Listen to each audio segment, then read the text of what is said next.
नमस्ते to all of you. My name is Jyotika Jangra. पिछले last lecture से हमने क्लास 9th का chapter first that is matter in our surroundings जो है वो स्टार्ट कर चुके हैं। ठीक है, लेक्चर फर्स्ट में हमने मैटर के बारे में समझा, मैटर की कैरेक्टरिस्टिक्स के बारे में समझा।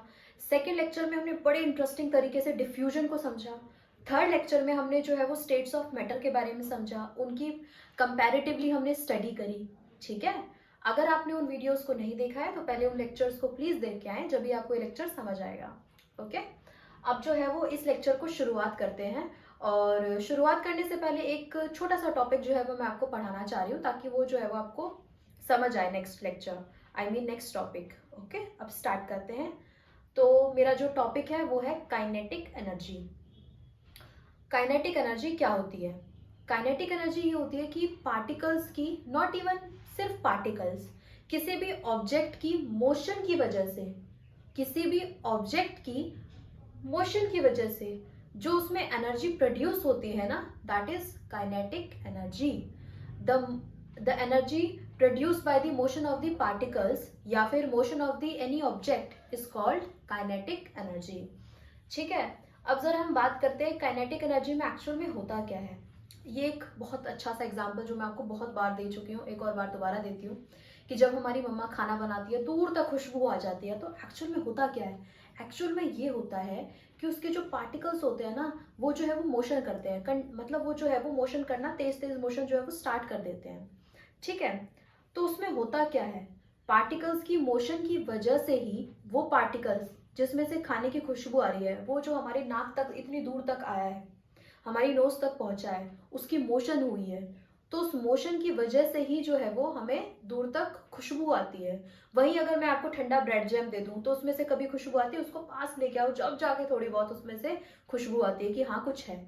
इसका क्या मतलब है? इसका मतलब ये है कि अगर हमारा टेम्परेचर बढ़ जाता है, गरम गरम खाने में से जब टेम्परेचर बढ़ जाता है तो पार्टिकल्स की जो मूवमेंट हो जाती है वो तेज हो जाती है, और पार्टिकल्स की मूवमेंट की वजह से ही तो जो है वो एनर्जी फॉर्म होती है, एनर्जी प्रोड्यूस होती है। किस, कौन सी energy? That is kinetic energy.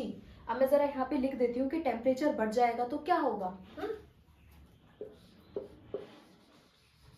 ये मैंने बढ़ा दिया टेम्परेचर, ये है हमारा गर्म खाना,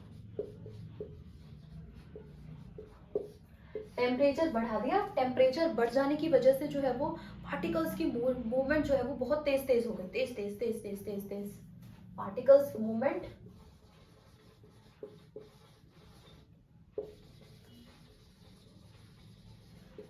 विल बी ग्रेटर। पार्टिकल्स की मूवमेंट जो है वो ज्यादा हो गई तो काइनेटिक एनर्जी भी ज्यादा हो गई। ठीक है, लिख दो यहाँ पे, kinetic energy will be more. अब वही ठंडा ब्रेड जैम हमारा, उस बेचारे का टेम्परेचर क्या है? कम है ना, टेम्परेचर कम। ठंडा खाना लिख देती हूँ, ठंडा खाना ब्रेड जैम। ठीक है, ठंडे खाने में से तो खुशबू ही नहीं आई हमें, यहाँ लाके इतना पास लेके आई मैं ब्रेड जैम, जब जाके जो है उसमें से खुशबू आ रही कि हाँ ये तो स्ट्रॉबेरी का है या फिर मेरा मिक्स फ्रूट जैम है, नहीं आ रही ना खुशबू। तो इसका क्या मतलब है कि पार्टिकल्स की मोशन जो है वो कम है। लिख दो, particles movement is less, movement is less. ठीक है, पार्टिकल्स की मूवमेंट कम है और पार्टिकल्स की मूवमेंट की वजह से ही तो एनर्जी आती है, काइनेटिक एनर्जी। अगर उसकी पार्टिकल्स की ही मूवमेंट कम है तो उसकी काइनेटिक एनर्जी भी तो ऑब्वियसली कम ही होगी। तो मैं जरा लिख देती हूँ कि काइनेटिक एनर्जी भी कम होगी। ठीक है, ये चीज आपको समझ आ गई ना। अब आगे बढ़ते हैं। ओके, अब हमारा जो मेन टॉपिक है ये है कि स्टेट्स ऑफ मैटर जो है वो चेंज कैसे होती हैं। ओके, अब हमारे, मैं क्या बता रही थी आपको कि हम जो है वो अपनी स्टेट्स ऑफ मैटर को जो है वो चेंज कैसे कर सकते हैं। ठीक है, तो एक्चुअल में हम स्टेट्स ऑफ मैटर को जो है वो दो तरीके से चेंज कर सकते हैं। कैसे? या तो हम उसका टेम्परेचर चेंज कर दें। चेंज कैसे कर दें? या तो टेम्परेचर बढ़ा दें या फिर टेम्परेचर घटा दें, यही कर सकते हैं हम, by changing the temperature, by increasing the temperature और by decreasing the temperature. Temperature बढ़ा दो या फिर टेम्परेचर घटा दो। ठीक है, ऐसे एक और तरीका क्या है कि उसके प्रेशर में जो है वो चेंजेस ला दें। अब प्रेशर में भी सेम वही बात है, या तो प्रेशर बढ़ा दो या फिर प्रेशर घटा दो। मैं यहाँ ये लिख देती हूँ कि प्रेशर इधर डिक्रीज या प्रेशर इधर इंक्रीज। ओके, समझ आ गया? अब जरा हम अपने आगे बढ़ते हैं। ओके, तो अब जो है वो पता लगाते हैं कि ये सॉलिड जो है वो लिक्विड में चेंज हो जाता है, या फिर लिक्विड जो है वो गैस में चेंज हो जाता है, या फिर गैस सीधे लिक्विड में चेंज हो जाता है, या फिर लिक्विड जो है वो सॉलिड में भी चेंज हो जाता है क्या। अब इन सारी चीजों का जो है वो पता लगाते हैं। ठीक है, तो सबसे पहले कुछ एक ऐसी चीज ले लेते हैं जो तीनों स्टेट्स में हमें मिलती है। बताऊं क्या? पानी। पानी जो है वो सॉलिड स्टेट में होता है आइस की फॉर्म में, लिक्विड स्टेट में होता है पानी की फॉर्म में, और गैसियस स्टेट में होता है वेपर्स की फॉर्म में, है ना। तो अब जरा एक काम करते हैं, जाते हैं एक फ्रिज की तरफ। ओके, ये है एक फ्रिज बना दिया। फ्रिज के अंदर मैंने रखी हुई है एक बोल में बहुत सारे आइस क्यूब्स। ओके, अब सपोज मैंने मान लिया कि इस फ्रिज का जो टेम्परेचर है, मान लिया मैंने कि -5 डिग्री सेल्सियस है। ठीक है, अब मैंने क्या करा, इसमें से आइस क्यूब निकाल के बाहर अपने रूम में रख दी है। यहाँ एक रूम बना देती हूँ। मेरा जो रूम टेम्परेचर है सपोज मान लीजिए 25 डिग्री सेल्सियस है। ठीक है, यहाँ पे बोल में मैंने आइस निकाल के अपने रूम में रख दी है। ठीक है, फ्रिज में से एक बर्फ निकाली और अपने रूम में रख दी। ठीक है, रूम का टेम्परेचर 25 डिग्री सेल्सियस। ओके, तो मेन बात ये है कि जो फ्रिज था, फ्रिज का टेम्परेचर क्या था, कम था, और जो बाहर का जो टेम्परेचर था वो ज्यादा था। तो आप देखेंगे थोड़ी सी देर बाद आपकी जो आइस है वो पिघलना शुरू हो जाएगी, है ना, हो जाएगी ना, बर्फ पिघलना शुरू हो जाएगी ना। तो इसका क्या मतलब है? इसका मतलब ये है कि जब हीट बढ़ती है तो सॉलिड जो होता है वो लिक्विड स्टेट में जो है वो कन्वर्ट होना शुरू हो जाता है। यस, अब जरा मैं ये देखती हूँ कि लिक्विड जो है वो गैसियस स्टेट में भी कन्वर्ट हो जाता है क्या? हो जाता है। आप एक काम कीजिए, अब वो जो पानी जो है वो पिघल ही गया है, तो जरा जो है वो गैस स्टोव पे रख ही दीजिए। रख दिया गैस स्टोव पे। थोड़ी देर में जब वो बॉईल होना शुरू करेगा तो उसमें से निकलेंगे वेपर्स। तो क्या हुआ, वो वेपर जो है वो gaseous state, I mean liquid state से जो है वो गैसियस स्टेट में कन्वर्ट हो गया, है ना। तो इसका क्या मतलब हुआ, जब मैंने उसका टेम्परेचर बढ़ाया, गैस स्टोव ऑन करा, तो क्या हुआ, उसमें मैंने हीट ही तो दे रही हूँ। इसका मतलब क्या, मैं उसको टेम्परेचर, एक्स्ट्रा टेम्परेचर ही तो प्रोवाइड कर रही हूँ, उसको हीट प्रोवाइड कर रही हूँ। तो इसका क्या मतलब है कि लिक्विड को अगर मैं जो है वो हीट दूं तो वो जो है वो गैसियस स्टेट में भी कन्वर्ट हो जाता है। तो क्या लिखा है मैंने कि सॉलिड स्टेट को हीट करने पे लिक्विड स्टेट में कन्वर्ट हो जाता है, वही लिक्विड स्टेट को हीट करने पे गैसियस स्टेट में कन्वर्ट हो जाता है। और एक और बात बताऊं आपको कि सॉलिड जो है वो डायरेक्टली गैसियस स्टेट में भी कन्वर्ट हो जाता है। ठीक है, हीट करने पे। अब इन सब का एग्जांपल मैं दूंगी आपको। ठीक है, अब जरा मैं ये देखती हूँ, जब हमारा जो सॉलिड होता है, ओके, जब सॉलिड को जो है वो मैं हीट देती हूँ, इसका मतलब ये कि जब मैंने बर्फ निकाली अपने फ्रिज से और अपने रूम में रख दी, तो बाहर से जो है वो उसको एक्स्ट्रा हीट मिली, तो सॉलिड जो था वो लिक्विड में चेंज हो गया, मेरी बर्फ जो थी वो पिघल गई, मेरी बर्फ जो है वो पानी में बदल गई।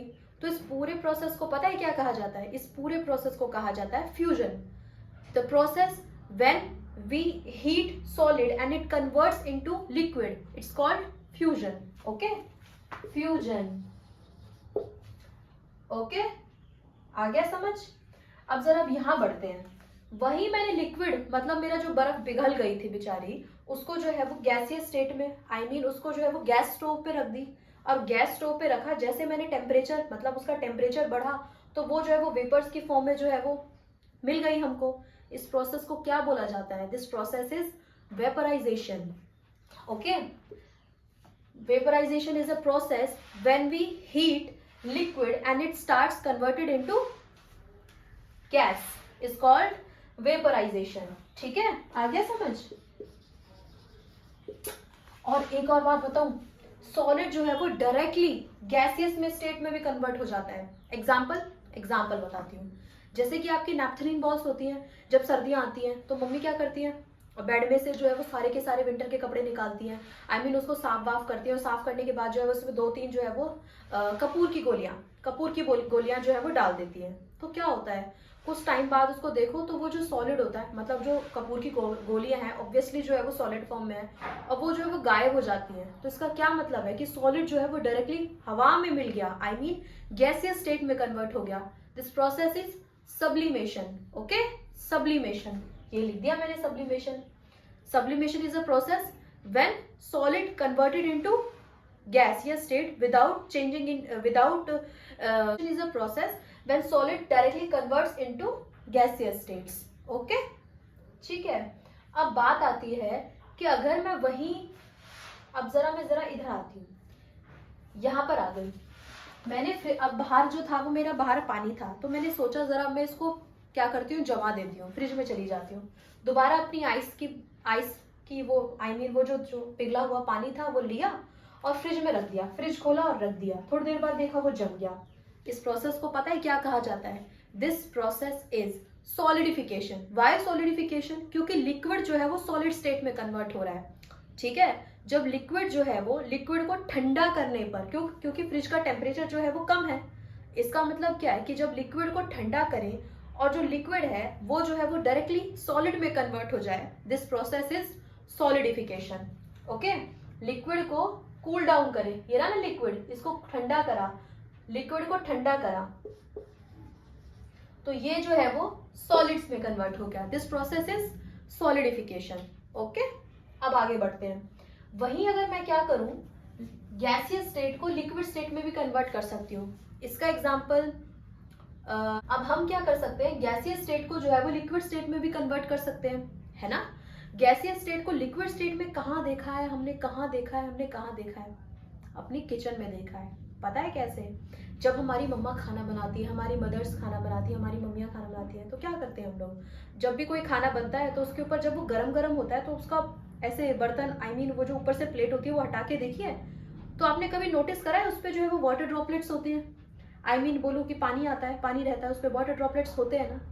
तो एक बात बताइए, पानी तो नीचे था तो ये ऊपर कैसे आया? पता है क्यों? क्योंकि वो जो वाटर था वो गैसियस स्टेट में कन्वर्ट हो गया और गैस जो है वो लिक्विड स्टेट में आ गई. वहां पे जो है वो गैस जो थी वो ठंडी हो गई और वो जो है वो पानी बन गया. This process is condensation. Okay, condensation. ठीक है. अब जरा आगे बढ़ते हैं. अब मैं आपको एग्जांपल देती हूँ, डिपोजिशन. मतलब जब गैस जो है वो डायरेक्टली आपकी सॉलिड में कन्वर्ट हो जाती है. पता है कैसे? ऐसे आप जो है वो एक काम कीजिए, एक ले लीजिए बीकर. मैंने ले लिया एक बीकर.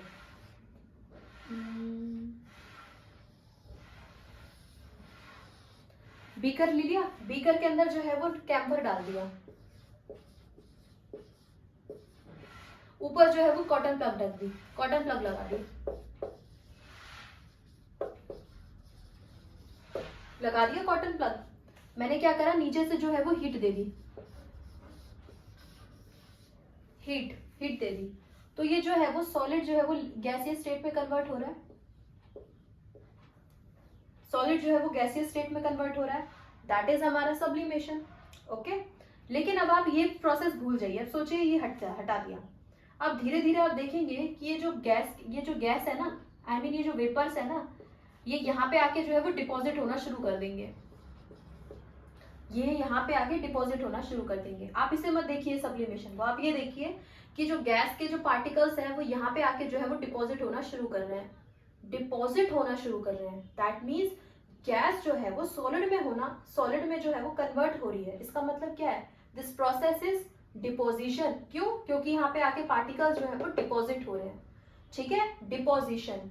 ये सब चीज समझ आ गई आपको? अब जो है वो मेल्टिंग पॉइंट और बॉइलिंग पॉइंट के बारे में समझते हैं.